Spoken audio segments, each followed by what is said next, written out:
விஜய் வந்து அதிகமாக அரசியல் தேர்ச்சி பெற்றுக்கிட்டே வராரு கொஞ்சம் கொஞ்சமா அப்படின்றத நம்மளால பார்க்க முடியுது. ஒரு பக்கம் வந்து விஜயுடைய அரசியல் பேச்சுக்கள் முன்னாடிலாம் வந்து ஒரு மாறி இருந்துச்சுங்க. இப்போ போக போக அடுத்தடுத்த பேச்சுக்கள் இன்னும் நல்லா ஸ்ட்ராங் ஆயிட்டே வராரு அப்படின்னு சில பேர் வந்து அதை கூர்ந்து கவனிச்சு சொல்ற அதே நேரத்துல என்னங்க சிஎம்மா இருக்கிற ஒருத்தர் இவருடைய கூட்டத்தெல்லாம் பார்த்து இந்த கட்சியை போய் இன்னும் ஒரு எலெக்ஷனை கூட சந்திக்காத ஒரு கட்சின்னு சொல்லக்கூடிய அந்த கட்சியோட ஒரு கூட்டத்தை பார்த்து இப்படி இவர் ஏன் குதிச்சு போறாரு, அதுக்கு ஏன் ஒரு போஸ்ட்லாம் போடுறாரு அப்படின்னு சொல்லி பல பேர் கேட்குற அளவுக்கு வந்து இன்னைக்கு தமிழக அரசியலுடைய சூழல் வந்து கொஞ்சம் கொஞ்சமா அப்படியே மாறிக்கிட்டே வருது.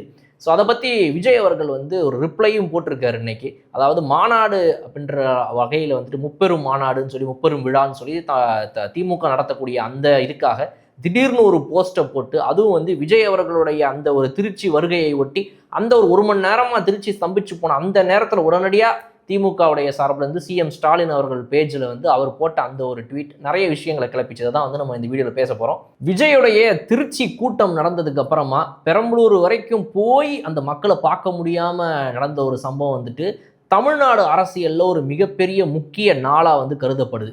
இந்த செப்டம்பர் 13, 2025 அப்படிங்கிறது தமிழக அரசியலில் ஒரு மிகப்பெரிய மாற்றத்தை ஏற்படுத்தக்கூடிய நாளா அப்படின்றது எனக்கு தெரியல. ஆனால் தமிழக அரசியலில் எல்லாரும் நாளைக்கு திரும்ப வந்து பார்க்கக்கூடிய ஒரு தினமாக இது அமையும் அப்படின்னு சொல்லலாம்.